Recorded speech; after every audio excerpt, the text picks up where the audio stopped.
And of course, China was in a mess. The situation had become more and more serious. 중국 공산당이 어떻게 절정당이, 집권당이 됐는가? 그거는 저는 혁명 과정에서 그 중국 인민으로부터 지지를 얻었다고 생각을 합니다.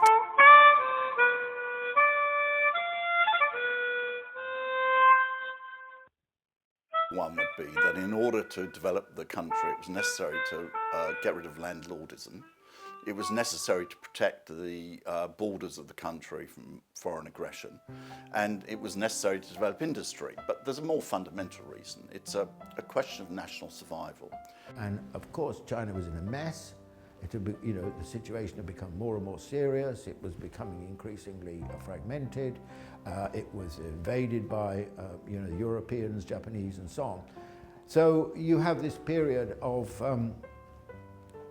chaos, really, in China, broadly speaking, in the leading, all the way through the 20s, 30s, and leading up to and the war. And it was only really in 1949, with the victory of Mao and the Chinese Communist Party, that China became, first of all, reunified. Secondly, expelled the foreign forces. And thirdly, reconstituted the state at the heart of Chinese society and Chinese politics. 중국 공산당이 어떻게 절정당이, 집권당이 됐는가? 그거는 저는 혁명 과정에서 그 중국 인민으로부터 지지를 얻었다고 생각을 합니다. 특히 중일 전쟁 과정에서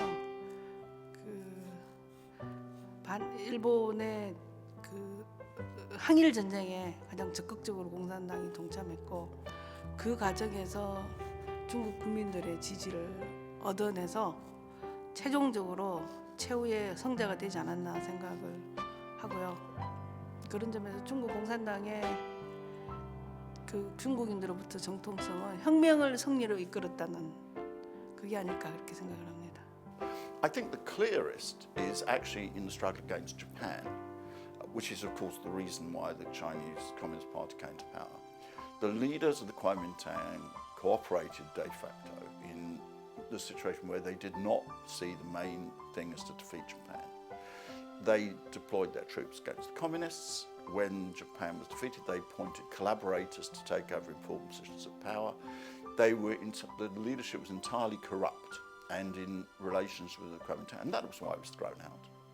The Chinese Communist Party came to power because it was seen as the only force that could guarantee the advance of China, and that's really the reason more than all the other ones. The heart of what Chinese civilization is about.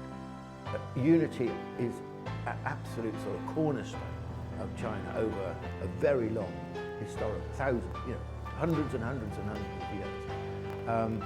Likewise, the sense that China, can't accept being occupied by foreign powers is very important to China. So it was like the building blocks.